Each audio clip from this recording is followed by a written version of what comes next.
Bem, bom dia a todos.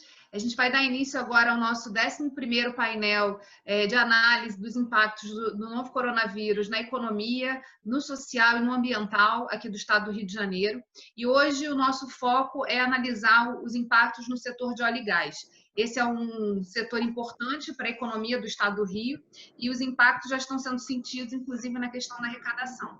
Então, estão aqui conosco, nós convidamos hoje o Antônio Guimarães, que é secretário executivo de Exploração e Petróleo do Instituto Brasileiro de Petróleo, Gás e Biocombustíveis, a Karine Fragoso, que é superintendente-geral da Organização Nacional da Indústria do Petróleo, ONIP, e também gerente de Petróleo, Gás e Naval da Firjan, e o deputado Luiz Paulo, que é presidente da Comissão de Tributação da Alerj, e que vai poder também participar desse painel para poder trazer também um pouco das discussões e de como elas estão chegando no Poder Legislativo. Então, vou começar passando a palavra para o Antônio, já agradecendo a sua participação. O IBP faz parte do fórum desde o seu início, e tem sempre contribuído trazendo aí bastante informação. A análise do Instituto e a visão do setor de óleo e gás é importante para a gente poder também pensar em políticas públicas e no desenvolvimento do Estado. Então, seja bem-vindo, Antônio. Bom, obrigado, Geisa. Bom, primeiro, agradecer muito a oportunidade de a gente poder contribuir com o fórum, estar participando novamente, trazer uma visão. Tenho certeza que é de muito interesse de todos tentar entender o cenário e o que se tem pela frente. Logicamente, nós estamos vivendo uma situação inédita, né, na pandemia. Vou até colocar uma apresentação aqui. Bom, então, estamos todos vivendo aí um cenário novo. Acho que não temos notícia, pelo menos durante a vida de muitos de nós não vivemos situação semelhante ao que estamos vivendo com essa crise do corona. Então, a primeira coisa que eu acho importante a gente poder comentar foram as ações tomadas pelo IBP com relação à pandemia que chegou ao Brasil. Então, uma vez decretado a questão de lockdown, que a gente tinha que ter distanciamento social, uma das primeiras ações que o IBP fez foi criar um comitê de crise para poder olhar essa nova situação que se apresentava e poder compartilhar boas práticas entre os seus membros associados. Esse comitê de crise tinha mais de 20 empresas participando e o foco principal desse comitê, sem dúvida nenhuma, era a saúde das pessoas, como manter as operações de uma atividade que é essencial, tanto a produção de petróleo quanto a distribuição, mantendo o abastecimento nacional, tendo cuidado com as pessoas. Logicamente, a continuidade operacional, para que a produção continuasse, e cuidar de desafios comuns. Quando eu falo de desafios comuns, acesso, no momento onde houveram restrições de acesso, se tornou um grande desafio. Então, tivemos que lidar aí com uma série de municípios e engajamos muito com Ministério de Minas e Energia, Ministério de Infraestrutura, Ministério da Economia, principalmente o governo do Estado do Rio de Janeiro, no apoio a essa discussão do acesso, manutenção do funcionamento das lojas de conveniência e vários outros assuntos da indústria. E o que nós fizemos no início nós tínhamos reuniões praticamente diárias, sábado e domingo, reuniões todo dia para discutir o que estava acontecendo, que ações eram necessárias. E nós, agora que já passado o pico da crise, nós estamos num ritmo onde a gente já não faz mais reuniões diárias, mas mantemos um acompanhamento da situação. Um outro aspecto que eu queria ressaltar dentro da responsabilidade social que o setor tem, logicamente estávamos todos afetados pela crise, todos sofremos com a crise, mas o setor não deixou de tomar iniciativas para poder contribuir com a comunidade e contribuir com ações humanitárias. Então, o IBP mobilizou, junto com os seus associados e os seus membros, uma série de iniciativas.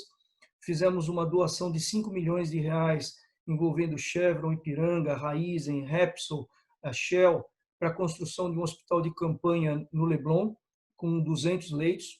É uma iniciativa que vai disponibilizar para o SUS aí capacidade adicional.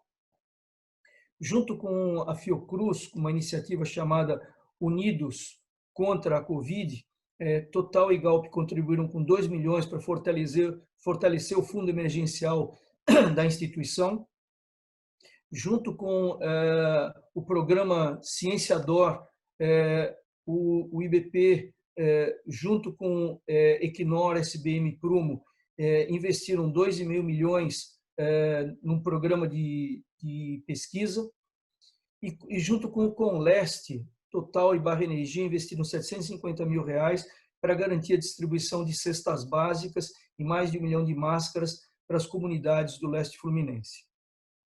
Agora, falando um pouco sobre o impacto do Covid, tentando olhar o que era o cenário anterior e o que é o cenário atual, até porque esse contraste ajuda a contar a história do desafio que temos. Quando a gente olha o que a Covid trouxe em termos de impacto na economia global, logicamente, como um todo, todas as economias pararam, lockdowns, parada de atividade, parada de viagens, as pessoas pararam de se movimentar, transporte público, tudo parou. Então, existia uma projeção inicialmente que o PIB global ia crescer algo em torno de 3%, antes da crise, 2,5%, 3%. Pós-crise, hoje, existem projeções que dão conta de uma retração de 2,5% a 3%. E o Brasil, ele se inclui dentro desse ambiente. Nós vínhamos tentando, buscando uma recuperação, um crescimento econômico no ano de 2020, e as projeções indicavam no começo do ano já algo em torno de 2% de crescimento. E a gente vê que o impacto da crise, hoje as projeções dão conta de uma retração na economia brasileira da ordem de 4% a 5%. Logicamente, o que isso traz de consequência é que, na medida em que há suspensão das atividades, suspensão das viagens, transporte e produção, houve uma queda brutal, logo no primeiro momento, do consumo de petróleo. Então, havia uma projeção que a gente pode ver aqui à esquerda, que o crescimento do setor seria de mais ou menos 1% no consumo mundial de petróleo. Hoje, as projeções dão conta de que haverá uma retração no consumo mundial ao final do ano em torno de 8% a 10%, e só no mês de abril, que a gente entende que, por enquanto, quer dizer, a visão do pico dessa crise do ponto de vista de consumo de petróleo, nós estamos falando de uma queda global de 25% a 27% do consumo. Do lado esquerdo, a gente consegue ver a curva, né? O quão dramático é essa redução, onde a gente vê abril como sendo o ponto mais baixo de consumo ao longo do ano, e na projeção da Agência Internacional de Energia, eles mostram que haverá, na medida em que comece uma retomada econômica, haverá uma retomada gradual do consumo, mas ele não volta até o final do ano aquilo que era originalmente. Então, temos um desafio que é justamente o que mostram as projeções. Nós não voltaremos muito rapidamente ao patamar que tínhamos anteriormente. O que isso causou? Então, quando se fala em retração de consumo, mais a discussão geopolítica que ocorreu entre Rússia e Arábia Saudita, com a crise, e aí a disputa por mercados, onde a Arábia Saudita colocou mais 10, 12 milhões de barris no mercado, houve um desbalanço entre oferta e demanda. Então, nós temos um excesso de oferta e uma falta de demanda, e isso, logicamente, derrubou os preços do petróleo. Então, lá no começo do ano, em janeiro, nós tivemos um preço médio de $63 o barril. Já a partir de março, nós já estávamos no início de março com $50 o barril, e aí o preço do petróleo desabou, chegando a $22 o barril. Ele tem tido uma volatilidade muito grande. É muito difícil imaginar que no curto prazo a gente consegue estabelecer claramente uma tendência. A gente vai ver, cada vez que houver um anúncio de retomada de mercado, alguma reação no preço.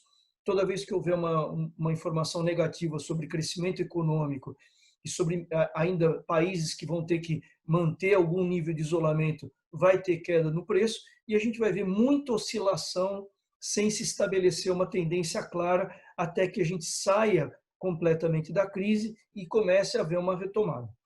O que é claro é que nós vamos ter que conviver com essa instabilidade, não só no ano de 2020, mas muito provavelmente ao longo de 2021, até que se estabeleça uma clara tendência.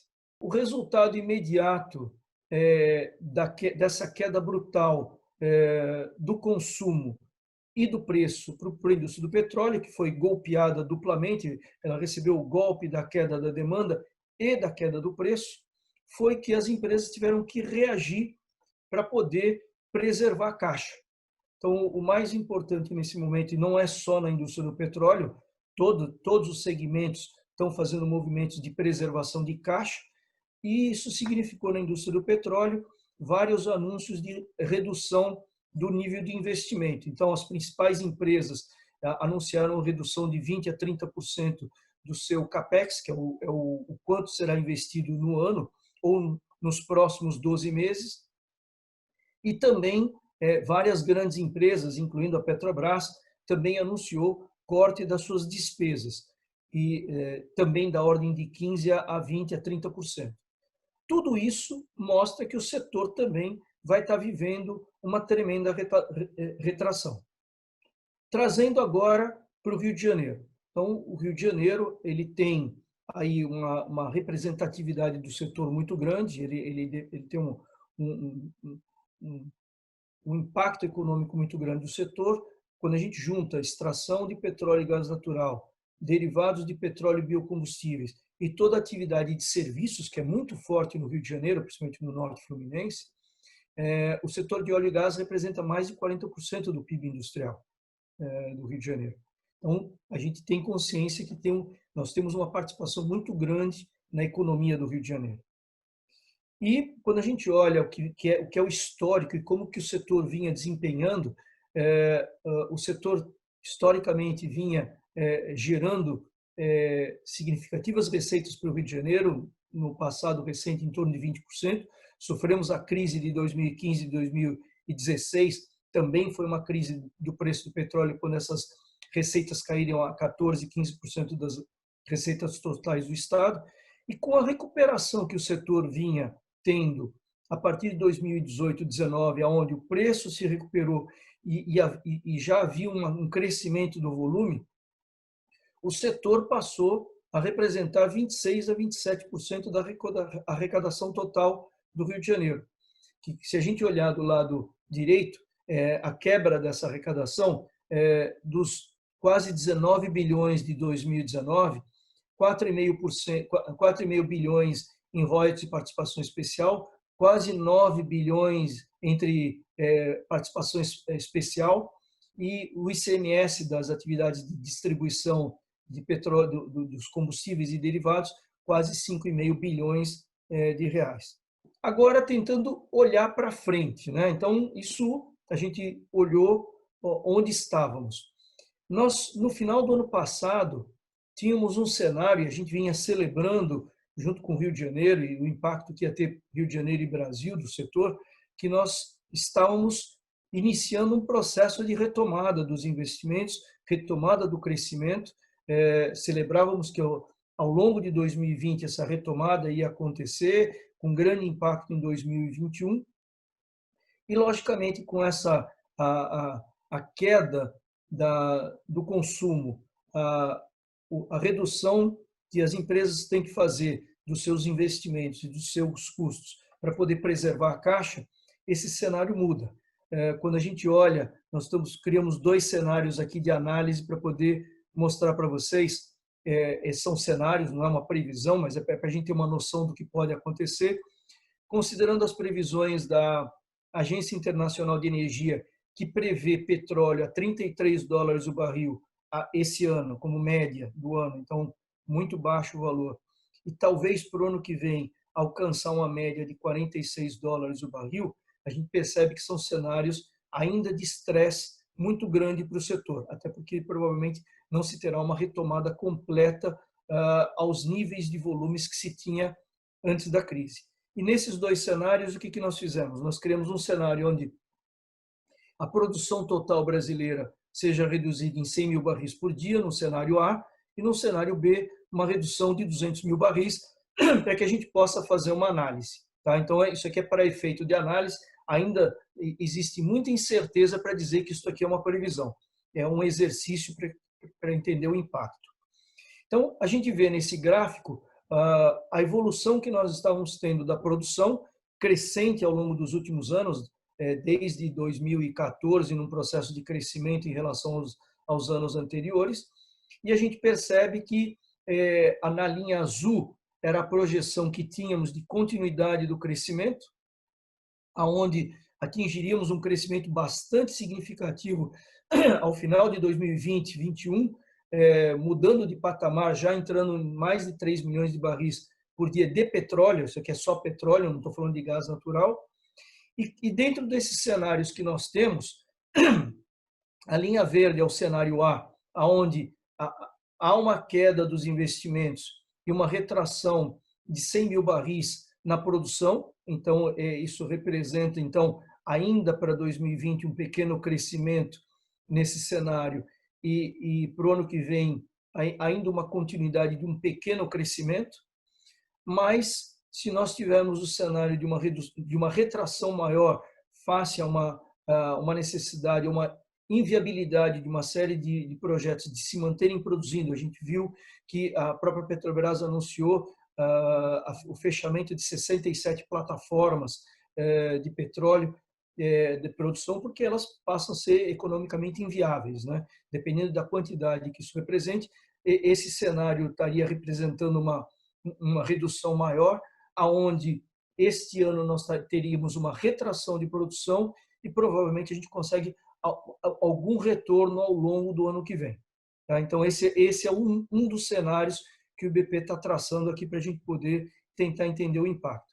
O que isso representa, traduzindo aquela queda, aquela retração dos investimentos globais, vão se refletir nessa retração dos investimentos no Brasil, que estão refletidos no volume. Então, a projeção que nós tínhamos para um aumento dos investimentos nesse ano, quando 2019 foi o fundo do poço, né, para o setor, nós passaríamos a crescer em 2020, alcançando aí um investimento talvez de 16,5 bilhões de dólares no setor. Nós hoje enxergamos um investimento aí da ordem de 10 bilhões ao longo desse ano, quer dizer, uma retração ainda maior com relação ao ano passado. E olhando o ano que vem, que nós já estaríamos num outro patamar de investimento nas projeções anteriores, já chegando a 26 bilhões de dólares, o que representava realmente uma forte retomada do setor. Hoje, dentro desses cenários que a gente está analisando, a gente tem um cenário aí de 11,5 a 12 bilhões de dólares, níveis ainda inferiores ao que foram em 2013. Isso tem um impacto muito grande quando a gente olha, logicamente, toda a cadeia que vinha numa expectativa de aumento de investimento. Esse é um sinal que o cinto vai continuar ainda muito apertado nos próximos 2 anos. E o grande desafio, inclusive, quando eu mostro esses números de investimento, é que a gente começa a observar que está havendo um movimento global de todas as economias que dependem do petróleo em perceber que essa retração, logicamente, tem um impacto para todos e começam a fazer movimentos de tentar aumentar a sua competitividade para atrair um share maior desses investimentos que vão ainda existir no mundo. Vão ser menores e vão ser disputados por um número maior de países. Por isso que a importância do país olhar e manter a sua competitividade.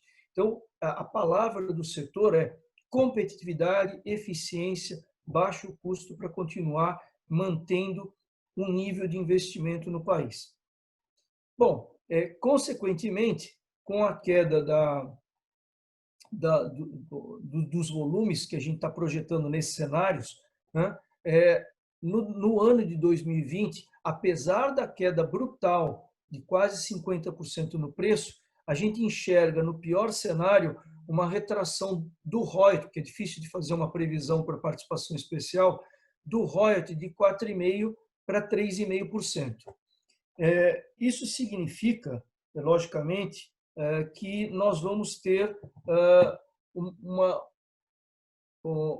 arrecadação que seria quase a metade da projeção anterior que tínhamos, que era de mais de 6 bilhões. Para 2020, já o cenário é um pouco diferente, com o petróleo $46 o barril no cenário que nós estamos avaliando. A gente tem uma retomada aí da receita, até porque tem uma retomada também, talvez, da produção, apesar do nível de redução, mas aqui tem um efeito importante que tem que ser mencionado. Logicamente, a razão da queda não ser tão acentuada nas receitas e uma recuperação até que significativa a $46 o barril é porque o câmbio foi o grande salvador da pátria nesse sentido. A desvalorização do câmbio fez com que a receita acabasse sendo muito maior em reais. Tá? Então, esse é o importante destacar o efeito que o câmbio tem nessa arrecadação, porque isso aqui nós estamos falando em reais. Bom, para encerrar, quer dizer, eu tentei passar pelas ações que nós fizemos em função da crise, olhar o cenário econômico mundial, olhar o impacto desse cenário econômico no setor de petróleo, falar sobre preço, falar das consequências, então, dos volumes e dos investimentos no Brasil, e lembrar que, dentro desse contexto, como eu citei, o grande debate é a competitividade. Então, até para manter os níveis de investimento que a gente vê, tentando manter algum nível, mesmo em torno de 10, 13 bilhões de dólares por ano, é necessário que o Brasil continue a trabalhar, assim como ele já vinha trabalhando, a melhoria do seu ambiente de negócio e a melhoria do seu grau de atratividade e de competitividade. E, nesse sentido, eu trouxe aqui para poder discutir com o grupo algumas questões que a gente vê que são de competência do Rio de Janeiro e que podem ser feitas para garantir a atratividade do setor. No cenário atual, logicamente, a primeira grande questão, em função de possíveis lockdowns, a primeira grande questão é garantir que, dentro do cenário de lockdown, considerando toda a atividade, tudo o que for necessário do ponto de vista de preservação e garantia da saúde das pessoas, mas que é essencial que, dentro desses princípios, se possa operacionalizar as atividades do setor. Então, ele depende de insumos, depende de prestadores de serviço para manter a produção no Rio de Janeiro. Então, qualquer falha nesse sentido, qualquer dificuldade, vai significar parada de produção. Então, importante esse tipo de preservação da atividade. Há que se dizer que o Rio de Janeiro já, dentro de seus decretos, colocou a atividade de exploração e produção de petróleo e de distribuição como atividade essencial. Então, é manter e preservar o nível de atividade. Outra coisa importante é a uniformização das normativas que estão surgindo no Rio de Janeiro, principalmente nos municípios, que se possa harmonizar, porque cada um tendo procedimentos e regras diferentes, logicamente cria um desafio para os operadores em conseguirem entender diferentes regras e poder operar dentro desse ambiente. Então, tem aí um papel importante para o Estado, conversando com os municípios, fazer essa uniformização. Recentemente houve uma discussão sobre o Fundo Orçamentário Temporário e foi aprovado um PL, né? E tem um PL que está sendo discutido e ele seria necessário discutir a suspensão dessa cobrança, uma vez que, como eu comentei, hoje em dia o grande desafio é preservação de caixa para manter algum nível de investimento. Quanto maior for o impacto no caixa das empresas, maior vai ser a retração no nível de investimento e de despesas.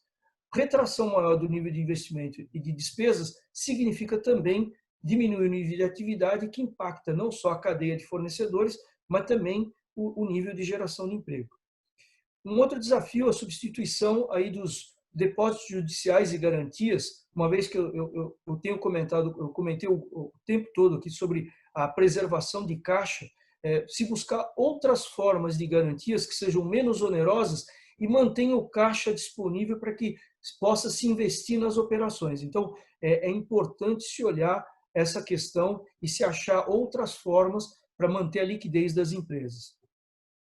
Uma outra questão aqui dentro desse debate importante seria a prorrogação do prazo de validade de certidões, uma vez que nesse ambiente há um desafio de se manter certificação, principalmente com efeito negativo, que são emitidas pelos Cefaz, para que se possa manter compras, operações. Então, essas são algumas sugestões aqui que a gente traz.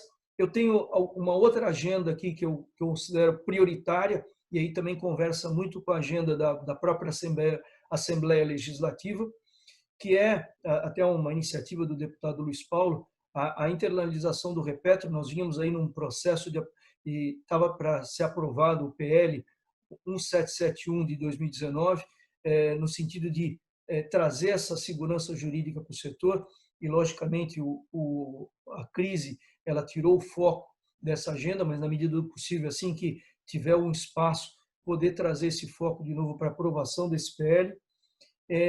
Existe uma questão, até para que se tenha mercado para essa produção, de utilização do gás natural em produção de energia elétrica no Estado, e o aproveitamento desse gás no Estado, e o tratamento tributário do gás natural na geração termoelétrica. Também havia um PL tramitando na Assembleia, o PL 1937 de 2020, justamente para poder apoiar novos leilões, e que logicamente foram suspensos no curto prazo, mas quando eles forem retomados é importante que o Rio de Janeiro tenha os mecanismos para que os investidores sejam competitivos em gerar energia elétrica a partir do gás natural no estado do Rio de Janeiro. A gente considerar também, em função de todas essas inseguranças que existem, né, com relação ao mundo, uma lei que possa trazer essa estabilidade fiscal para o setor, entendendo que, uma vez tomadas as decisões de investimento, se tenha garantido o regime fiscal nos quais eles vão operar, e, logicamente, todas as evoluções normativas que forem possíveis, e nós vamos contribuir, inclusive, com o trabalho que vai ser feito por um grupo de trabalho que foi criado no Rio de Janeiro, uma comissão que olha o normativo como um todo do Rio de Janeiro e a competitividade do Estado. Toda evolução normativa que puder permitir a competitividade do setor e, principalmente, estimular a abertura do mercado de gás do Rio de Janeiro vai ser bem-vinda, aumenta a atratividade do Estado, aumenta a atratividade do país e aumenta a capacidade de investimento do setor. Essas eram as considerações que eu queria fazer e deixar essas mensagens para vocês, e agora passar a palavra aí para o próximo palestrante. Primeiro, eu quero agradecer aí o convite da Geisa, né, do Fórum de Desenvolvimento. A gente tem participado aí sempre que a Geisa nos convida. Agradecer aí a apresentação do Antônio, né, que está aqui com a gente, e agradecer também a participação do deputado Luiz Paulo. Eu acho que foi muito interessante a tua apresentação, Antônio, porque deixa espaço para a gente comentar, e eu acho que, como a gente vem fazendo também algumas webinars, eu acho que o debate depois é muito mais rico do que do que eu aqui gastar meu tempo também fazendo apresentações com os números basicamente muito próximos aos números que você já apresentou.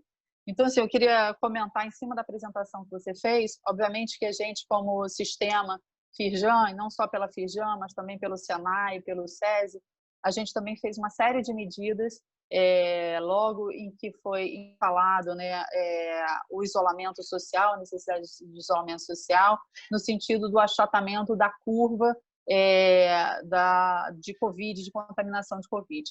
Além da preocupação imediata que a gente pudesse utilizar todos os nossos recursos para colaborar no achatamento da curva, também a colaboração no fortalecimento do sistema de saúde. Então, nós fizemos uma série de investimentos, não só da instituição, mas também chamando para colaborar uma série de empresas que muitas voluntariamente também se manifestaram e vem fazendo um trabalho voluntário de fortalecimento do sistema de saúde. Então, nós não só utilizamos a nossa capacidade interna, como, por exemplo, junto com algumas indústrias, né, de recuperar alguns respiradores que estavam sucateados, fizemos uma série de produções de máscaras, de equipamentos para suporte ao sistema de saúde, mas a gente também tem uma preocupação no exagero, né? A gente tem percebido que algumas empresas, no afã de proteger e de tomar todas as iniciativas, têm procurado até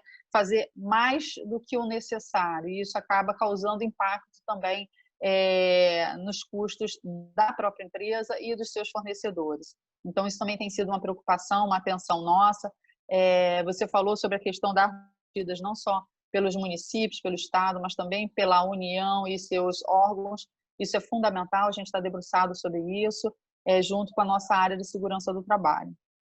Feita essa primeira colocação, a gente também fez um estudo de cenários, o nosso cenário está muito próximo do cenário que o Antônio colocou. A gente tem uma preocupação muito grande também com a questão arrecadatória do Estado, não só pela base arrecadatória para royalties, mas também a base arrecadatória para a ICMS, na medida em que toda a atividade econômica desse encadeamento produtivo é impactada também pelas decisões do primeiro elo, que são as operadoras, que vêm sofrendo com as consequências não só internas do Brasil, do Rio de Janeiro, mas da economia global que foi afetada e que repercute aqui no nosso estado e no nosso país. Eu não vou repetir os dados do Antônio, mas dizer que realmente o volume de produção sendo reduzido, né, o preço, o patamar médio de referência para a precificação do barril sendo reduzido, portanto, a gente tem uma redução de base, obviamente que com algum equilíbrio ou melhora da condição a partir da taxa de câmbio, né, que teve um aumento recente, mas a nossa análise na linha do que o Antônio já colocou, é uma previsão aí de queda em torno de 50% de arrecadação para royalties, e também uma queda bastante acentuada na arrecadação de ICMS, muito em função das vendas de combustíveis, algo em torno de 8% do total arrecadado pelo Estado. Tá? A gente está muito preocupado com a cadeia, com o encadeamento produtivo, né? A gente tem notícias, a gente tem falado diariamente com as empresas, né? A gente tem sido procurado diariamente com as empresas. Obviamente, algumas empresas têm um fôlego maior do que outras, mas, na verdade, todo esse encadeamento ele já vem sofrendo há muito mais tempo, né? A gente tem aí a repercussão de várias crises. A gente tem uma crise, as mais recentes, em 2008, 2009, crise mais recente, 2014, 2015, em que a indústria esse ano se preparava para, enfim, realmente poder respirar um pouco melhor, poder realmente atender ao que o Antônio costuma dizer, o Brasil está contratado, vai demandar, e a indústria vinha fazendo o seu dever de casa para poder atender. Mas é importante que a gente perceba que toda a gordura que existia nas indústrias foi consumida nas crises passadas. Então, assim, a indústria no Brasil, né, o setor produtivo, ele está muito enxuto. Não à toa a Petrobras vem divulgando a redução de custos associados à produção do pré-sal, por exemplo, e isso é baseado também em eficiência do encadeamento produtivo que suporta aí as atividades dos grandes operadores, né? Então, a gente tem que ter uma preocupação muito grande de preservar não só a operação, que obviamente é a raiz de tudo, mas também a operação das indústrias, né? A atividade produtiva dessas indústrias que estão associadas a essas cadeias de valor de extração, produção, refino e assim por diante. Então, isso nos preocupa muito por conta da possibilidade de aumento aí do nível de desemprego no Rio de Janeiro, né? A gente já vê uma série de notícias, não só atreladas ao mercado de óleo e gás, mas também a outros mercados. Isso nos causa bastante preocupação com relação ao estado do Rio de Janeiro, no sentido da gente poder ter realmente medidas e uma concertação entre os entes privados e públicos para que a gente faça realmente uma corrente de preservação, de cuidar de todo esse encadeamento produtivo, para que a gente possa reduzir ao mínimo possível todo esse impacto na construção e na destruição de empregos que a gente pode ver a partir desse momento. Isso pode gerar, se não cuidado da maneira correta, um caos para o Rio de Janeiro, que é uma economia que já vem debilitada desde a crise passada, né? Na verdade, a gente diz que o Rio de Janeiro já estava na UTI antes da pandemia. Então, a gente precisa, de fato, olhar com muito cuidado para o Rio de Janeiro, identificar muito as potencialidades do Rio de Janeiro, porque a gente tem muita capacidade instalada também, então a gente tem que perceber que capacidades instaladas são essas e realmente fazer e procurar medidas de proteção, de preservação dessa capacidade instalada, utilizando essa capacidade instalada para reverter esse quadro de caos para o Rio de Janeiro.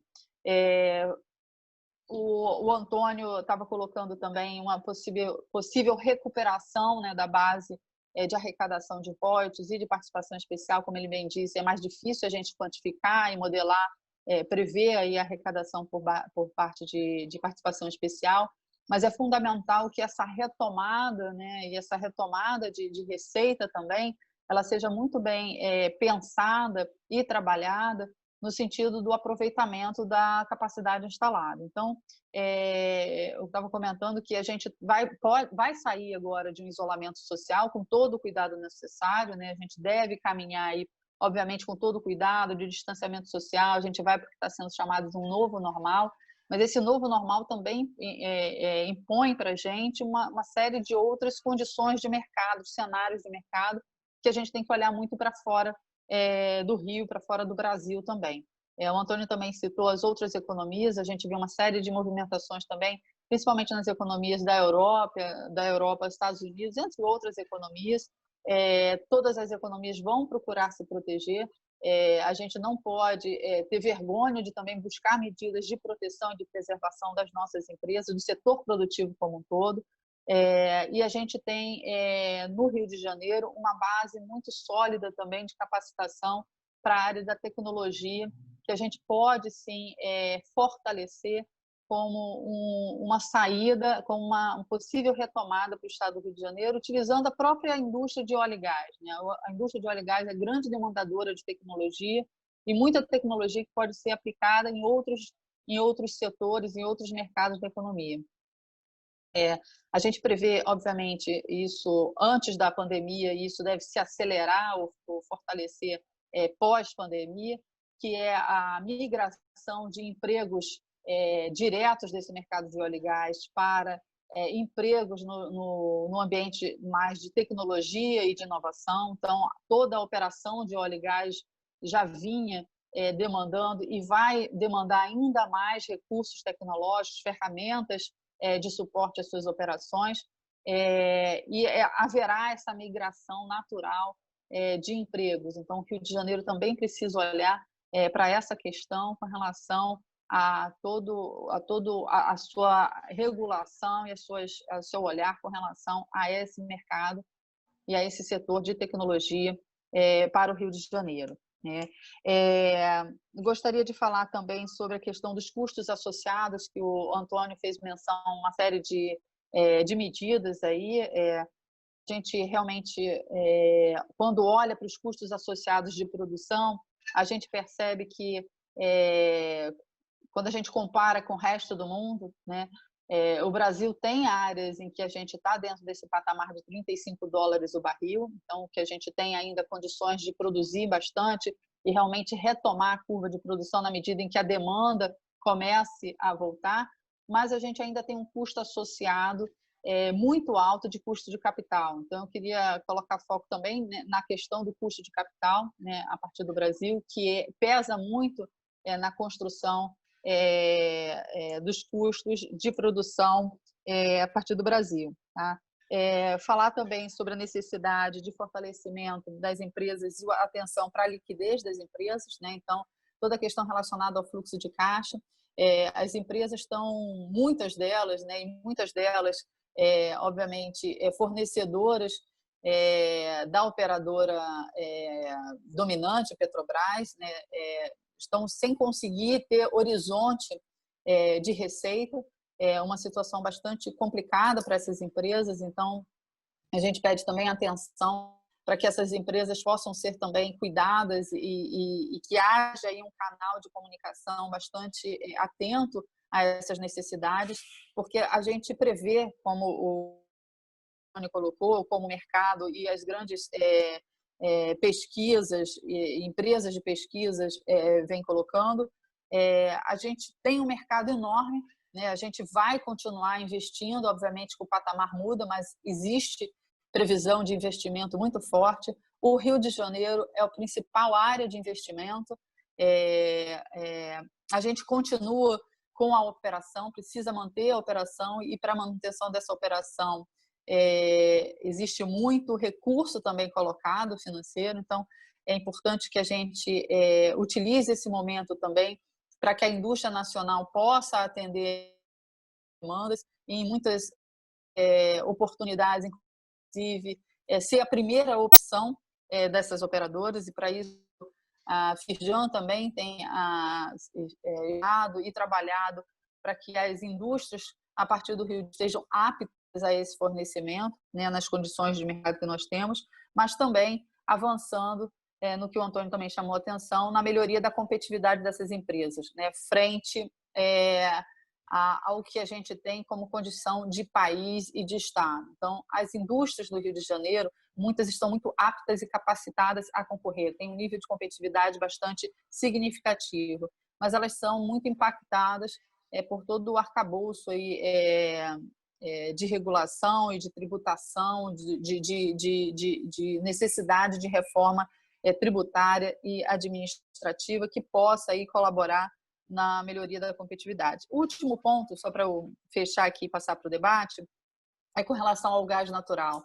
Nós entendemos que o gás natural para o Rio de Janeiro é um fator primordial para a sua retomada econômica também. Então, é fundamental que a gente consiga avançar nas linhas na questão da regulamentação do gás e no aproveitamento das diversas linhas de monetização desse gás, não só para a geração de energia elétrica, mas também o gás natural como insumo para a indústria e como combustível.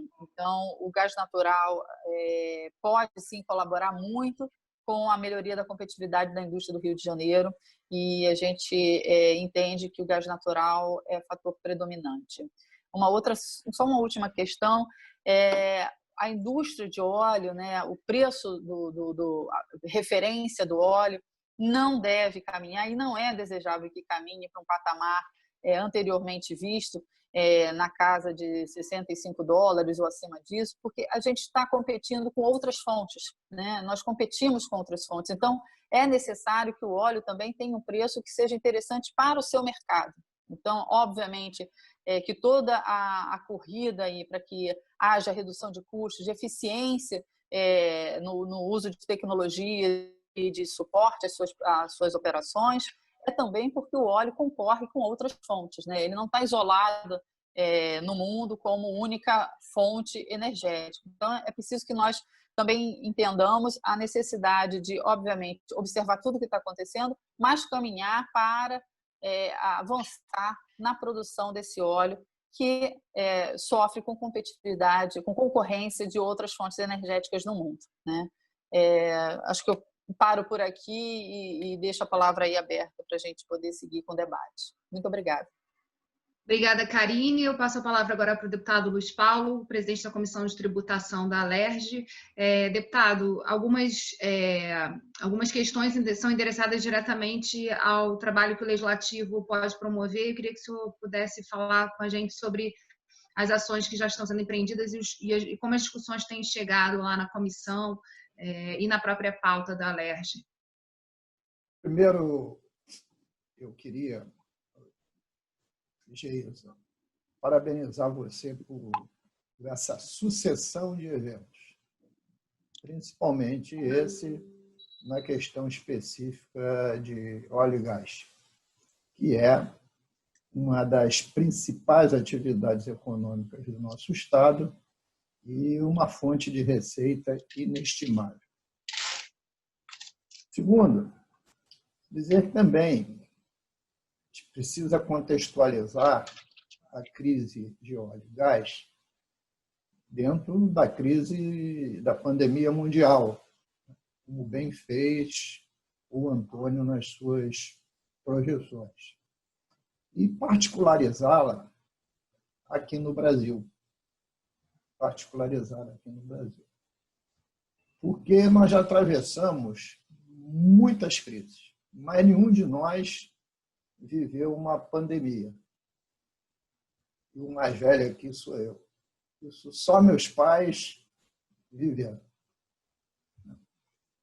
Segundo, que a gente vive esta pandemia associado com outros países que estão em crise econômica e financeira. Mas nós também estamos numa crise política e institucional, onde o ódio se dissemina, e numa crise de gestão, sempre com o tradicional viés da corrupção. Então, nós estamos vivendo momentos dificílimos. E eu estou aqui nesse fórum exatamente porque entendo o que o Antônio disse ainda há pouco. Que todos nós devíamos estar unidos para o enfrentamento da presente crise, independente de matizes ideológicas, independente de questões político-partidárias e eleitorais. Nós temos um desemprego crescente. Aqui no Rio de Janeiro, batemos ontem 2.250 mortes. Estamos chegando no pico da pandemia, mas não sabemos quanto tempo vai durar esse pico. E uma tendência de você ter mais medidas duras de restrição à circulação. E o Caixa do Tesouro em grandes dificuldades. Feita essa preliminar, vamos ao foco da questão. Primeiro, eu achei a exposição do Antônio de excelente nível. Só senti falta de uma projeção futura do comportamento do dólar. Porque eu estimo que o dólar ainda esse mês, diante de todas essas crises que eu falei, vai atingir R$6. E, evidentemente, a posição do tamanho do dólar é muito importante para a gente fazer previsões, quer seja de investimentos, por causa das importações, né? E quer seja por conta da nossa arrecadação. Fora disso, ele fez um cenário muito bem feito. Eu tenho procurado traçar diversos cenários e acompanho todos que são feitos no sentido de fazer essas projeções. E vou começar aí pelos royalties de participação especial. Logo no início do mês de abril, quando o barril de petróleo bateu abaixo de 20, se chegou a estimar perdas de participações governamentais na ordem de 50%.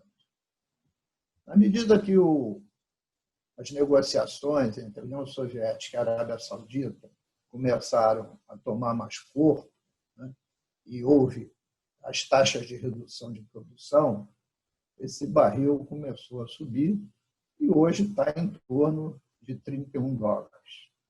Eu concordo com uma projeção que nos próximos meses, possivelmente, teremos uma média dos próximos meses, né? Porque se eu pegar os meses de trás, essa média vai subir, porque em janeiro e fevereiro estava 60. mas esteja em torno de $35. Eu acho que a produção, segundo os depoimentos do presidente da Petrobras, a produção aqui no Brasil vai cair pelo menos 10%, não muito diferente dos cenários que o Antônio fez, que foi de queda de 10% e 15%, 18%, que ele botou em barril por dia e não um percentual do total. O último cenário que a Firjan traçou, ela já fez essa redução de perdas em relação ao estimado inicial nosso, que era de 14,8 bilhões de reais de arrecadação. A Firjan já fez um cenário de 3,2 bilhões de reais. Há 15 dias atrás, inclusive o meu também era de 4,6 bilhões. O que isso está indicando? Está indicando que há, não vou dizer um otimismo, mas uma hipótese real de uma lenta e gradual recuperação da economia no que diz respeito a óleo e gás. O gráfico que o Antônio mostrou, da cotação do barril, quando ele bate 17, depois disso ele constantemente vem subindo e agora está ali com as pontinhas na ordem dos $30 o barril. É um enfoque da arrecadação e os dois estão intimamente ligados. Sem produção não tem arrecadação.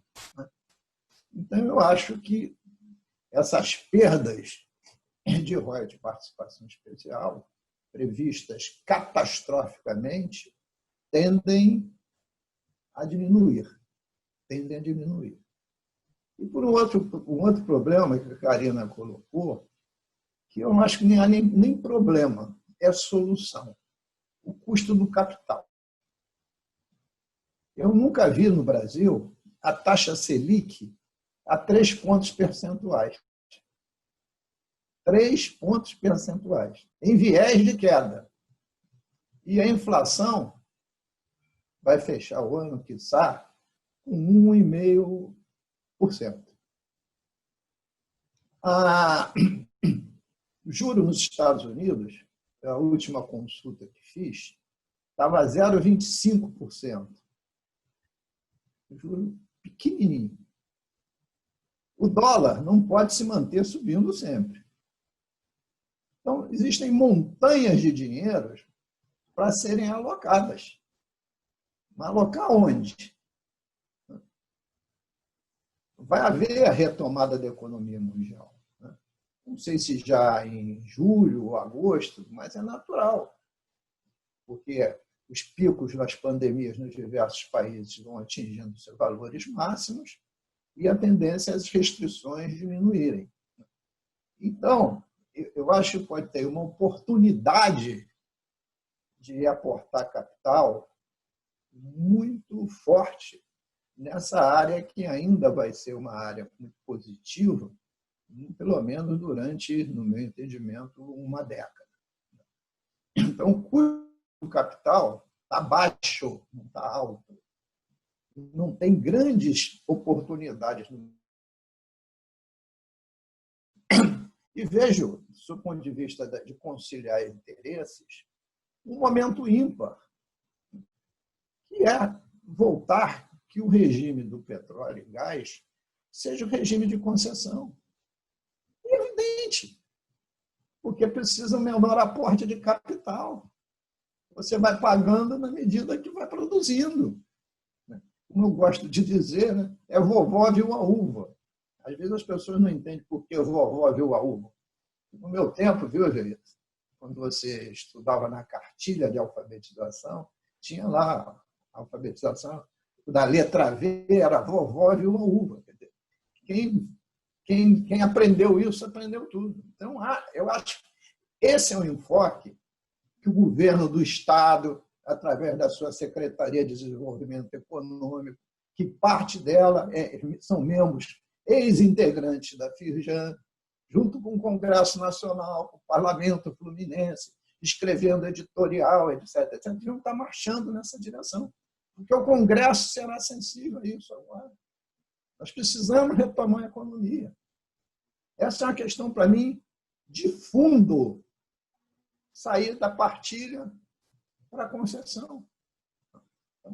E isso é uma questão de fundo, principalmente para o Estado do Rio de Janeiro. E esse movimento eu ainda não verifico. Segundo, o gás. O gás. A Karina falou aqui que o gás natural pode ser uma das nossas redenções. Ela recebeu, possivelmente, o Antônio também, o nosso relatório da CPI da crise fiscal. E tem um capítulo só sobre gás. As grandes perdas que nós temos de arrecadação, que os campos mais produtivos do pré-sal, em vez de extrair o gás, reinjetam. Eu entrei no site da ANP semana passada, aqueles números que eu tive, que eu coloquei no relatório, hoje são maiores ainda. Todo o nosso gás está sendo reinjetado, com a alegação de que está sendo guardado. O gás reinjetado não fica guardado, está se perdendo, está jogando fora nossos royalties e nossas participações especiais. Então, essa é a questão do gás, para mim, é importantíssima. Estamos jogando milhões e milhões de dólares ou reais fora, todos os dias. E essas plataformas, elas não estão sendo paralisadas. O Antônio sabe disso. Porque lá são as áreas mais produtivas, com óleo de melhor qualidade. Então, essas duas questões, que são duas questões bastante amplas e importantes. E volto a dizer, também não vejo nenhum movimento para solucionar essa questão da reinjeção do gás. Todos do governo do Estado sabem disso. Secretário de Fazenda, secretário de Desenvolvimento Econômico, governador, todos receberam relatório, tudo isso foi dito. Vamos lá. Eu fotografei todas as projeções do Antônio, que podia ser que a Geisa me demorasse muito a me mandar, eu fui fotografando. Mas eu memorizei a maioria das questões. A questão do projeto de lei, que eu acho importantíssimo, que é a do repetro industrialização. Importantíssimo. Ficamos com ele parado em 19, ali no finalzinho, aguardando o famoso convênio. Convênio que chegaria, que levaria, seria levado para o CONFAS para copiar o modelo, né, que é aplicado no IPI. E, finalmente, esse convênio foi assinado lá nos estertores. É o 220, né, Antônio? 220, acho eu. E aí veio o recesso e a crise. É um projeto importantíssimo, eu acho. Acho um projeto importantíssimo. Tanto é que eu sou um dos proponentes para melhorar exatamente, não só, mas também fazer para pagar o imposto realmente a ponta que produz, né? E não fazer essa cadeia de sucessão na substituição tributária em todos aqueles que estão no meado da produção petrolífera. Esse é um projeto importantíssimo. O segundo que colocou aí o Antônio diz respeito ao FOT. Eu volto a dizer. Eu já falei com o secretário de Fazenda umas 3 vezes. Com o subsecretário, outras tantas. Quando a gente aprovou o FOT, que projeto de minha autoria, no final do ano passado, a Fazenda teve tudo para apresentar as emendas que quisesse. Se deu prazo, ela não apresentou nada. Quando o projeto foi à pauta já para ser votado, finalmente, apareceu um novo projeto, que não tinha exceção para nada, e todo mundo contribuiria para o fundo, de uma maneira mais parcimoniosa, mas que seria para todos, sem exceção. O projeto, acho, melhor do que o do Forte. Já estava pronto naquela época, mas não mandaram. Eu cobro que mandem. Só vai vigir em 1º de janeiro. E daí? Da garantia para os setores empresariais de uma regra absolutamente positiva para o futuro. E não vem por quê? Não sei. Enigmático. Por quê? É para deixar tudo para cima da hora, para ser feito tudo na correria, e o que costuma não dar certo. Qual é a reclamação do Forte atual? Tem um grupo de empresas que tem benefícios fiscais e pagam uma alíquota de 3 pontos percentuais. Uma alíquota já pequenininha. A alíquota média no nosso estado, o Antônio sabe disso, e a Karina também, é de 12%. 12%. Eles pagam 3%. E qual é a grande reclamação? É que com o FOT, aquele artigo que dizia que só contribuía para o FOT as empresas tivessem faturamento acima de 100 milhões de reais. Para quase ninguém contribuir que existia esse artigo. Então, todas as empresas que faturam abaixo de 100, menos a microempresas, passaram a ter que pagar 10% do imposto que deveria pagar. 10% de uma alíquota média de 12% é 1,2%. Então, o cidadão que pagava 3% vai pagar 4,2%. Aí ele diz assim, mas eu estou metendo um aumento de carga tributária de 40%. Eu pagava 3%, vou pagar 4,2%. Mas não é capaz de pensar que ele teve uma redução de alíquota de 9 pontos percentuais e passará a ter, não mais 9, 7,8. É questão de saber ver os lados. Mas se é um tempo de todo mundo marchar na mesma direção, tem 2 projetos de lei sobre esse assunto na Assembleia. Um do Renan Ferreirinha e outro de minha autoria.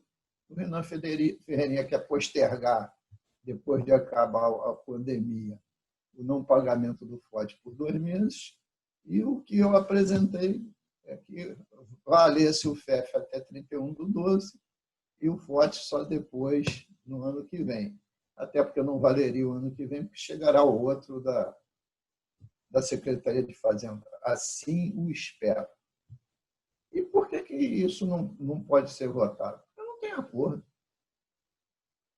O Poder Executivo acabou, recentemente, de fazer o decreto regulamentando o FOT. Foi publicado tem 10 dias. Não tem acordo com o Executivo, não tem acordo com o Legislativo. Ainda tem a questão específica do regime de recuperação fiscal. Nada anda. Não tem diálogo efetivo aberto. E volto a dizer, nós estamos em regime de recuperação financeira, precisamos renovar o regime até setembro, porque senão desaba tudo de vez. Então, nós não podemos abrir mão de R$1 de receita que não tenha apoio na legislação constituída e credibilidade e aval daqueles que controlam o regime de recuperação fiscal. E em relação à questão das termoelétricas, o governo do Estado, na sua sanha de legislar indevidamente, fez um decreto inconstitucional Ele não pode legislar por decreto. É inconstitucional e ilegal. Tem decisão do Supremo e tem legislação específica no Estado do Rio de Janeiro. Às vésperas do leilão das térmicas. O que aconteceu? Cassamos o decreto. Ainda bem que cassamos. Ainda bem. E volto a dizer, eu fui um daqueles que tomou essa iniciativa. Porque se não tivesse cassado, nós estaríamos em palpos de aranha com o regime de recuperação fiscal. Porque agrediu tudo aquilo que a legislação do regime não permite fazer. Ficamos de tentar reconstruir esse projeto em cima de um projeto, um arcabouço muito tímido, e ele o disse assim, mas foi só para cogitar, apresentada pelo deputado André Siciliano. Já tínhamos marcado a audiência pública para trabalhar nessa direção, e veio a pandemia. Era a outra questão cogitada, né, a respeito das termoelétricas, né, que são uma boa realidade positiva, né, porque hoje a gente tem a crise da pandemia, daqui a pouco podemos estar em outra crise, que é a crise energética, principalmente quando chega o inverno e as vazões dos nossos rios começam a diminuir. Felizmente, pelo menos aqui na região do estado do Rio de Janeiro, as vazões ainda estão compatíveis. Mas eu queria, eu já estou falando muito, né? Eu não sou palestrante. Minha provocação com o Antônio a respeito do preço, da variação do dólar, e para a Karina também na questão do gás, e sair da partilha para a concessão. Mas eu queria fazer um desafio, que é muito mais para a Karina do que para o Antônio. Eu já tem feito avaliações de perda de ICMS em geral, não só do petróleo, muito similares à do nosso secretário de Fazenda, Luiz. Bom, esqueci o sobrenome do Luiz. Secretário de Fazenda, Luiz? Me ajuda aí alguém? Luiz Cláudio. Luiz Cláudio. Dizer que nesses 8 meses, né, maio para frente, nós íamos perder 11 bilhões de reais. Não vão. Não. Essas projeções não correspondem a uma triste e dura realidade. Este mês que nós estamos vivendo, até o dia de ontem, a nossa arrecadação está superior à de novembro. No mês. Os 15 primeiros dias. São Paulo caiu 19% na arrecadação de ICMS. A previsão inicial do Luiz Cláudio com a Firjan era aquela de 31%. No último trabalho da Firjan, que ela não me deu, mas eu consegui pela internet, a Firjan já reduziu essa previsão para 20%. Não no número, mas lá dentro dos gráficos. E por que isso não vai acontecer? E aí que é o desafio que eu já estou fazendo para a Secretaria de Fazenda. A Secretaria de Fazenda está fazendo um estudo sobre notas fiscais. Publicou. Vovó viu a lua. Se você pegar nota fiscais, desabou tudo. Primeiro, é que nas notas fiscais não estão a potência da nossa arrecadação, que está em energia por causa da produção industrial. De outro ponto de vista, você tem um acréscimo, uma parte significativa das pessoas estão em casa gastando mais energia. E telecomunicação, não preciso dizer, né? Agora mesmo está aqui provado e todo um setor produtivo, né, mais de ponta, está produzindo remotamente. Então, esses dois setores, associado ao setor de supermercado, não tem quedas significativas. Pode vir até, eventualmente, ter algum acréscimo. Mas a questão central não é essa. Uma vez eu tentei fazer uma estimativa de quanto representava na nossa arrecadação a informalidade com a sonegação. Me lembro o número de cor, eu tenho esse estudo guardado. À época, cheguei a 11 bilhões de reais. 11 bilhões de reais. Naquela época, o ICMS devia estar a uns 30 e poucos. Né? Hoje, a projeção da Firjan, da Secretaria de Fazenda, está de arrecadar uns 25. Né? Mas, uns 30 e pouco. Era um terço da nossa arrecadação. E qual é o desafio? Não está tudo parado? Tá. Então, você pode medir o que representa a informalidade, o descaminho e a sonegação no estado do Rio de Janeiro. Olha, se você projeta que você vai perder de receita 30 e você perde 10, tirando fora aí essas áreas que eu aqui disse, né? Energia, telecomunicação, supermercado, o que isso simboliza? Que a nossa informalidade, o nosso contrabando, a nossa sonegação pode ser algo entre 40% e 50% da nossa arrecadação. E aí tem que ter uma estratégia para enfrentar isso. Imagine um Estado que pode estar perdendo mais de 40% de arrecadação no contrabando, na informalidade e na sonegação. Outro dia, eu li nos jornais, deve ser verdade, que se chegou o requinte aqui no estado do Rio de Janeiro, Antônio,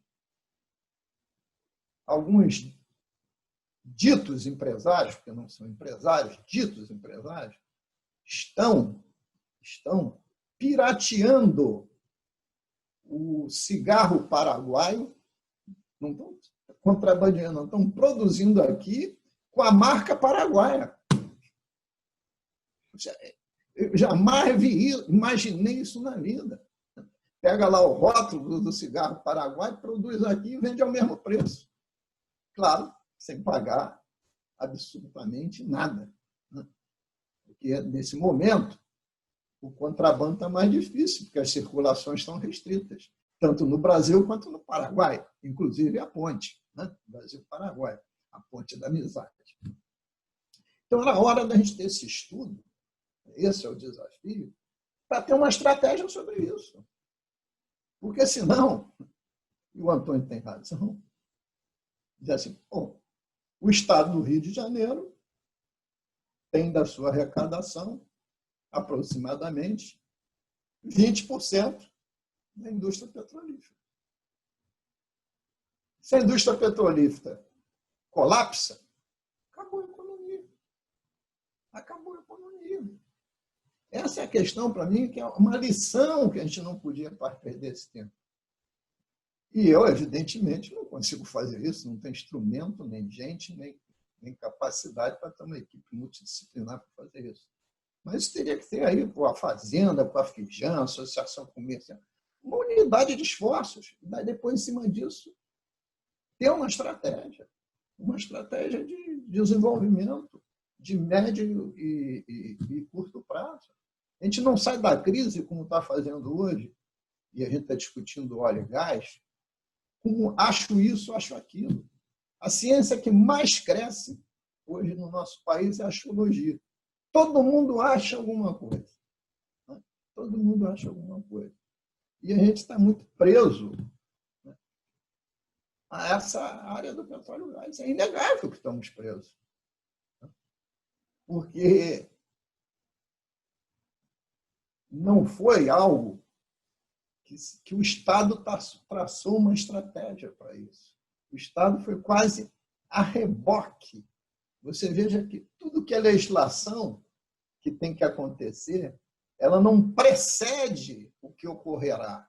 Ela vem depois do que está ocorrendo. Vem depois do que está ocorrendo. Então, eu acho que eu já falei demais disso. Agradeço aí a sua oportunidade e fica aí minhas perguntas para os dois excelentes debatedores. Primeiro, assim, eu quero dizer que o deputado sabe, né, eu acho que é sabido, que nós, pelo menos na área lá, na nossa gerência de petróleo, gás e naval, nós estamos completamente à disposição para construir cenários, para ouvir.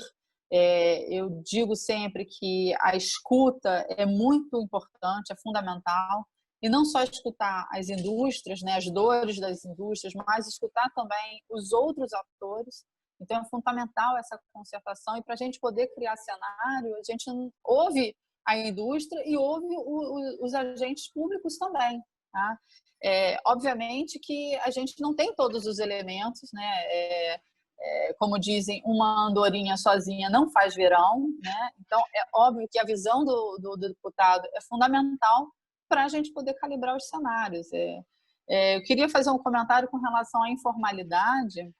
Eu lembro, quando eu ainda estava na PUC, isso lá em 92, 93, o professor, na época, Luiz Roberto, fazendo a apresentação de um estudo sobre informalidade no Rio de Janeiro, que tinha algo em torno de 3 ou 4 anos, que tinha sido feito por uma orientanda dele, que falava da informalidade na ordem de 40%.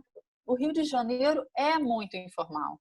E, obviamente, que depois, já na Firjan fez todo um esforço, uma campanha muito forte para não pirataria, porque a gente entende que o Rio de Janeiro ele foi caminhando nesse sentido. Veja, a complexidade tributária torna cada vez mais difícil você fazer fiscalização, e o empresário, que é o bom empresário, que quer cumprir com suas obrigações, também tem dificuldade. Então, acredito sim que tenha que ter uma concertação também nesse sentido. Esse é um dado importante para quem faz cenário para o Rio de Janeiro, é fundamental. A gente não pode perder ou ser inocente de achar que a gente não vive, não convive com uma informalidade, com uma alta sonegação, inclusive em alguns segmentos deste mercado, né? Quero dizer também que sim, há necessidade de um planejamento, né? A gente sempre colocou isso. A gente precisa fazer planejamento para o Estado, então a gente precisa se perguntar hoje o que a gente está plantando hoje, o que a gente está construindo hoje para 2023, porque quando a gente olha sob a perspectiva do mercado de óleo, né, ele é um mercado cíclico. Então, eu costumava dizer que se a gente está começando a retomar receita, retomar produção, a única certeza que a gente tem é que a gente vai passar por uma crise daqui a pouco. E se a gente está hoje na crise, é óbvio que a gente vai retomar sim, porque esse mercado é um mercado que é a base da economia, não só do Rio de Janeiro, mas de outras muitas economias. E aí eu vou colocar aqui uma frase de um dos nossos conselheiros na Firjan: não tem como retomar PIB sem passar pelo mercado de óleo e gás. É o mercado de óleo e gás que vai colaborar fortemente para a retomada de PIB, não só para a economia do Rio, do Brasil, para muitas economias. Então, planejamento é fundamental. A gente realmente conseguir sentar as instituições, os órgãos, construir um planejamento. A gente que é carioca, que é do Rio de Janeiro, que ama o estado do Rio de Janeiro, que tem prazer em estar aqui, a gente fica muito sensível a tudo que acontece ao Rio de Janeiro, e a gente tem uma série de pessoas com capacidade que podem colaborar em construir essa retomada. A gente aqui se coloca super à disposição. E 2 comentários. Com relação ao modelo, né, de concessão, né, o modelo de partilha, nós na Firjan e também na Unip, né, desde que foi implementado o modelo, nós fizemos coro com outras instituições sobre a questão, do aprisionamento do pós-sal no polígono do pré-sal, que ia impactar e que impacta a economia do Rio de Janeiro como um todo. E somos hoje também, junto com o IPP, voz, junto ao Ministério de Minas e Energia, inclusive, que vem fazendo um trabalho nesse sentido, de realmente a gente retornar a um modelo de concessão com um modelo único, que ele seja, obviamente, revisitado, modularizado em função das áreas distintas que nós temos, não só no Rio de Janeiro, mas no Brasil, mas que seja o contrato modelo para as concessões que o deputado colocou também, que diz respeito à questão do gás, né? Nós também estamos trabalhando, não tão silenciosamente, na melhoria da regulação do ambiente de gás, para que a gente possa, assim, fazer uso desse importante fonte energética. A questão da reinjeção é uma questão que está na nossa pauta.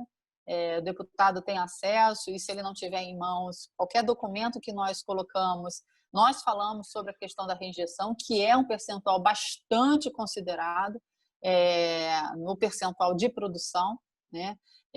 Então, é uma questão também que nos é sensível e que a gente vem trabalhando na questão da reinjeção. Sei que a ANP também estava sensível a essa questão, estava trabalhando com relação a essa questão, e é uma questão fundamental, sim, que a gente precisa também, de forma conjunta, olhar e planejar com base no que a gente pode fazer com relação a essa fonte. Vou deixar espaço aqui para o Antônio comentar também. Bom, deputado, muito pertinente suas colocações. Achei que você fez uma explanação bastante ampla das questões do Rio de Janeiro e trouxe temas que são relevantes. Primeiro, vou tratar de um que é bem simples. Questão de projeção do dólar, o IBP não faz projeções, a gente usa o Banco Central, então, nesse sentido, não tem muito como colaborar, mas qualquer outra avaliação, o senhor sabe que o senhor pode contar com a gente.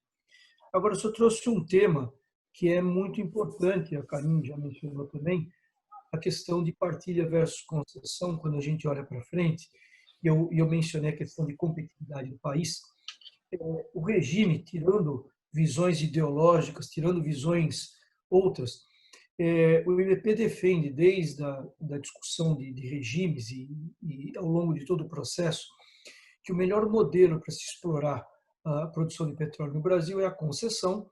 Concessão é um regime mais simples, mais objetivo. Ela tem, logicamente, não é porque os operadores não trabalham com partilha no restante do mundo, mas a partilha no Brasil ela tem características diferentes. Ela tem a famosa jabuticaba brasileira no modelo, que torna ele mais complexo de se trabalhar, mais oneroso. E, portanto, dado a competitividade que a concessão traz, ela é mais atrativa para o setor. Do ponto de vista do Rio de Janeiro, acho que tem uma questão adicional, que o modelo de partilha ele acaba mudando a lógica de distribuição da arrecadação, não que ele mude significativamente a quantidade que se é arrecadada, porque no final das contas o projeto, se não for viável, quer dizer, você só pode pagar X de tributo, seja no modelo ou no outro. Então não é esse o elemento. O elemento é que ele muda a tributação do Estado e dos municípios para a União. Então eu acho que do ponto de vista do Estado, além de garantir a competitividade do desenvolvimento das reservas, que estão majoritariamente no Rio de Janeiro, então esse é um elemento importantíssimo para o desenvolvimento das reservas do Rio de Janeiro, o regime, ele traz um benefício também do ponto de vista da arrecadação. E aí, talvez aí dentro de uma grande concertação com o FIEJAN, com o Estado do Rio de Janeiro, aquilo que o senhor representa politicamente, fazer uma aliança que pudesse ser feita do Rio de Janeiro, apoiar uma discussão, o próprio Rodrigo Maia é o presidente da Câmara, onde pudesse se colocar o tema de nós também somos favoráveis à volta do regime de concessão daqui para frente. Quer dizer, não há o que se fazer com o que está para trás, mas daqui para frente que ele seja o único regime, porque ele traz o benefício de simplificar o ambiente regulatório, ser o regime que vai permitir o desenvolvimento dessas reservas, que agora, num cenário novo, existirá um maior desafio de desenvolvimento delas, e tem para o Rio de Janeiro essa questão tributária. Então, eu acho que deveríamos fazer, sim, uma grande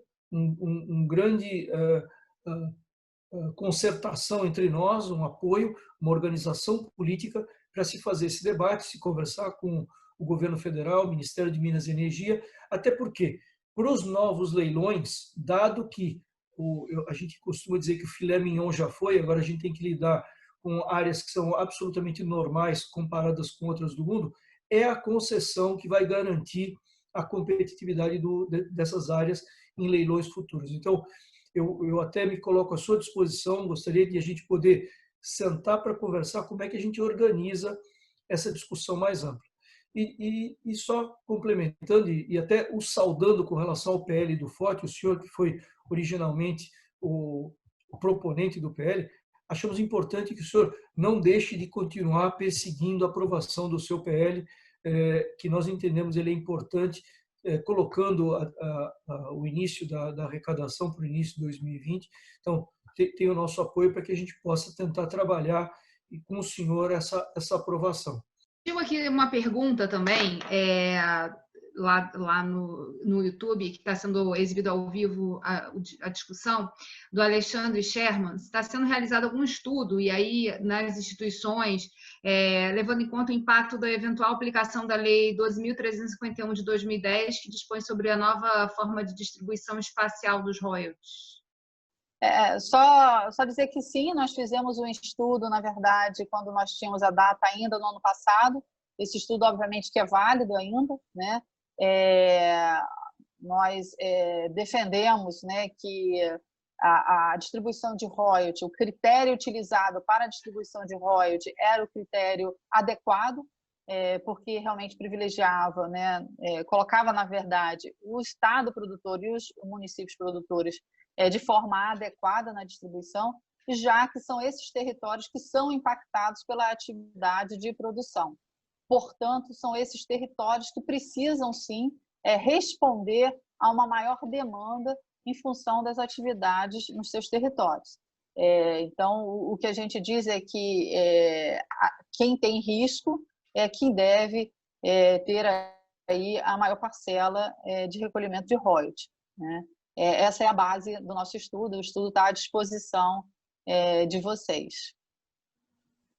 O nosso participante pelo YouTube, a legislação de distribuição de royalties, ela foi contestada.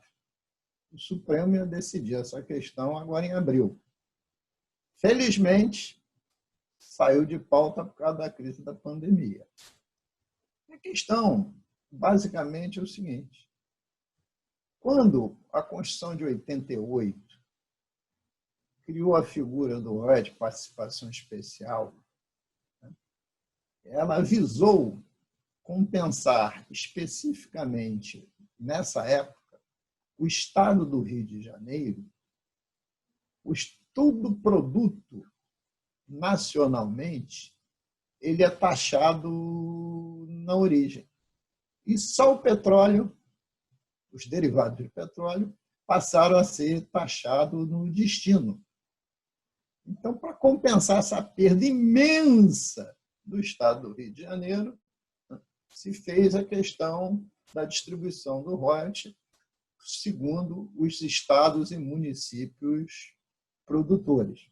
Porque, se bem diferente de todos os outros produtos, é taxado no destino e não na origem. E toda essa discussão vem daí. O dia que se colocar o royalty de participação especial para ser taxado na origem, o que não é previsto na reforma tributária, porque na reforma tributária está prevista a taxação no destino, evidentemente, se fosse taxado na origem, você poderia distribuir até esse royalty equitativamente. Mas não é assim. E a gente tem que conviver com uma regra que foi lá nos primórdios escrito na Constituição. Então, tem que se fazer uma grande reforma tributária, tinha que mexer totalmente nessa lei da partilha, voltar a vigir o regime de concessão, e no regime de concessão, enquanto tiver nessa transição de origem para o destino, tem que haver esta compensação segundo a produção de cada estado, de cada município. A gente está, desde o início do ano, na verdade, em fevereiro, de fevereiro para março, a gente criou um conselho consultivo chamado Desenvolve Rio, com o objetivo de discutir desenvolvimento regional no estado do Rio, muito inspirado na demanda, até apresentada pelo deputado Luiz Paulo, de que o Estado não tem um planejamento estratégico de desenvolvimento para ser seguido, né? E que, levando em consideração a necessidade disso, a gente achou que, pelo fato do Fórum reunir tantas instituições, hoje são 58 instituições envolvendo universidades, o próprio IBGE e outras que se somam, né? A Fundação CEPERJ passou a participar esse ano. Então, a gente tem várias instituições do Estado, federais, que integram o fórum, que podem contribuir nessa discussão. A ideia inicial era que a gente fizesse os fóruns regionais presenciais, mas isso não foi possível por conta da pandemia, foi uma agenda adiada, mas esse conselho continua ativo e se reunindo virtualmente, também contribuindo na formação desses painéis que a gente está realizando de análise, né? Então, a ideia é que a gente mantenha discussões regionais nesses próximos meses. E é muito importante que a gente possa também assim, aprofundar essas análises, trazer esses cenários para essas discussões. Por isso, assim, estou aproveitando aqui a oportunidade de estar com vocês para reforçar a importância da participação das instituições. A gente tem esse conselho e essas reuniões estão continuando e estão abertos aí para contribuição de pessoas que possam também, atuando e participando nesses painéis, ajudarem a gente a pensar nessa temática da diversificação econômica, né, e dos encadeamentos produtivos.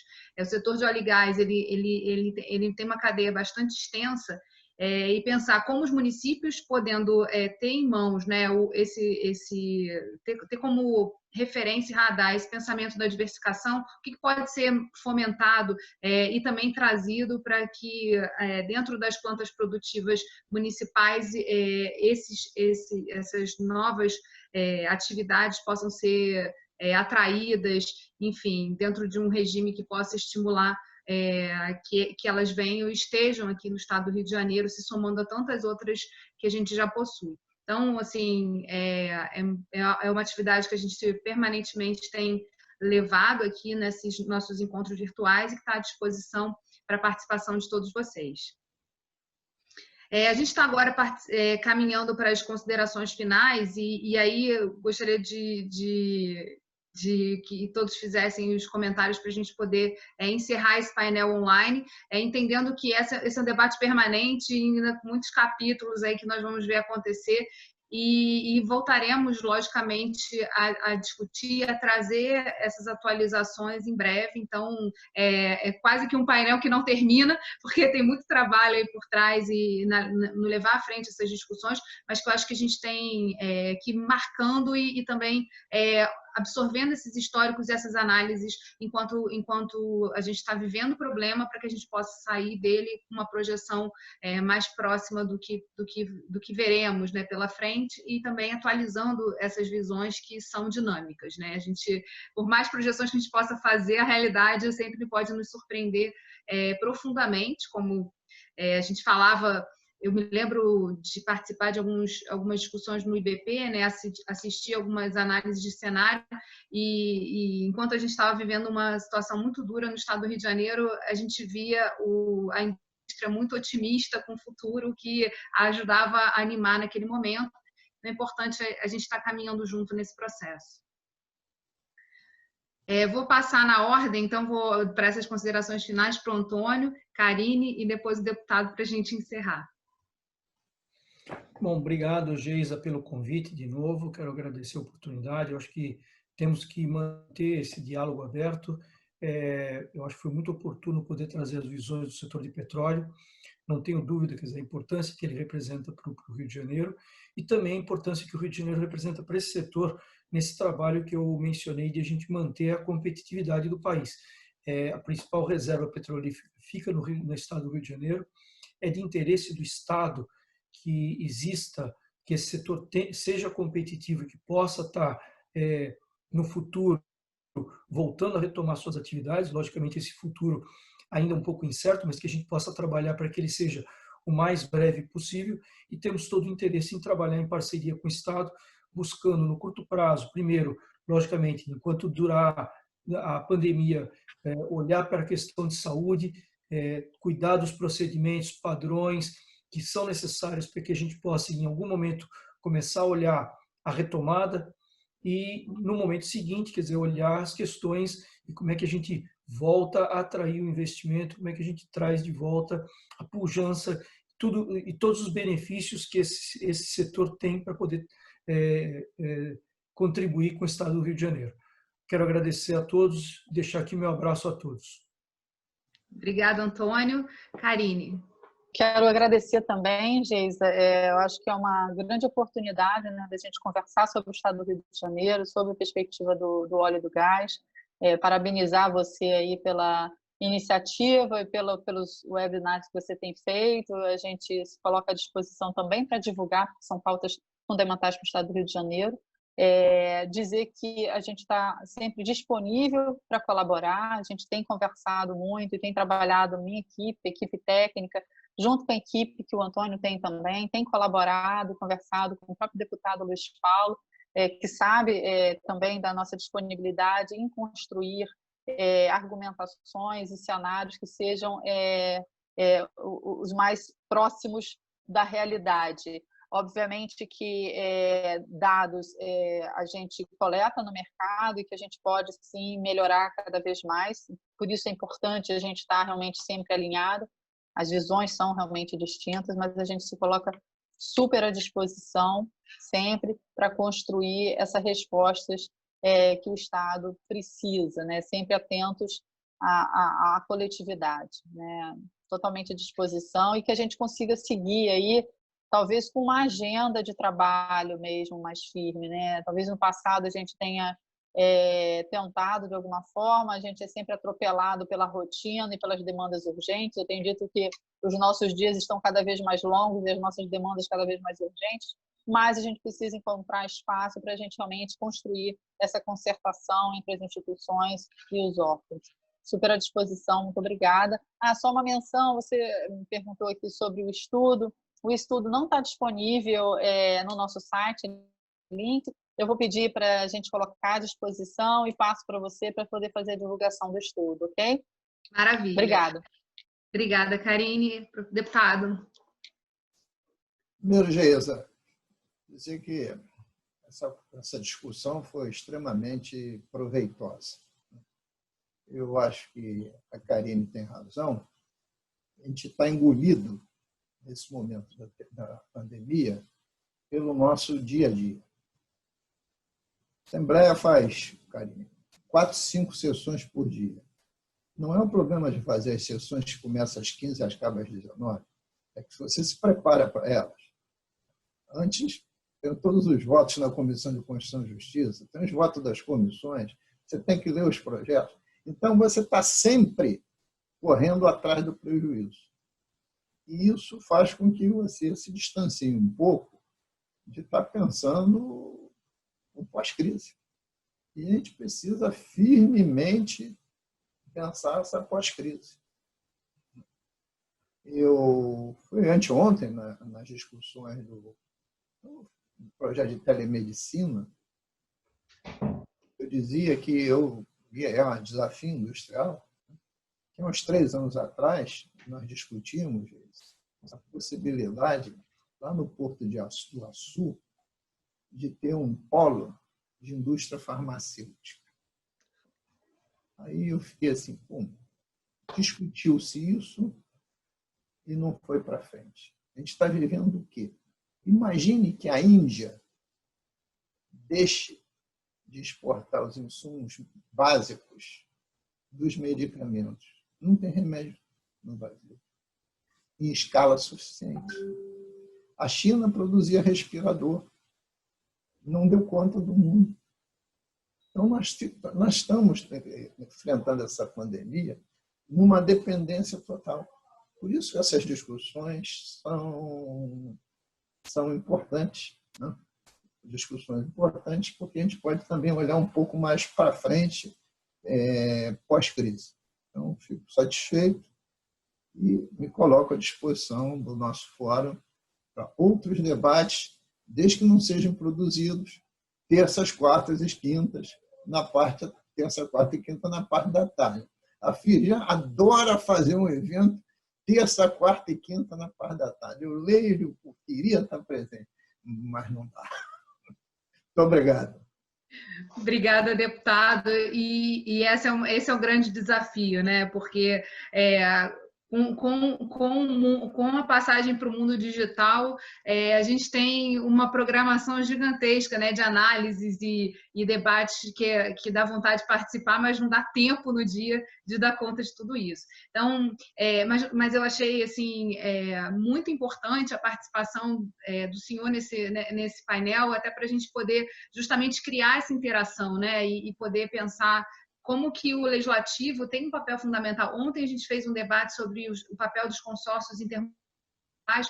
O Leste citou muito a participação do IBP nas ações sociais que eles vêm tocando lá, né, ações de desenvolvimento social, e foi muito interessante perceber assim, o quanto a integração, a articulação, a participação conjunta ajuda a gente a ir tirando um pouco das nuvens aí que estão no horizonte e mostrando que há oportunidades também da gente sair dessa situação um pouco mais estruturados, mais organizados, trazendo para a realidade muitas coisas que a gente vinha projetando, mas que no fazer do dia a gente acabou deixando como dentro dos livros, dentro dos diversos planejamentos aí que estavam nas estantes. Então, assim, acho que a gente tem aí um grande trabalho pela frente e, para mim, é muito gratificante de poder, na medida que a gente vai conseguindo organizar as agendas, convidá-los e estarmos juntos nesse processo. Então, muito obrigada. A gente está encerrando agora a nossa exibição online no YouTube.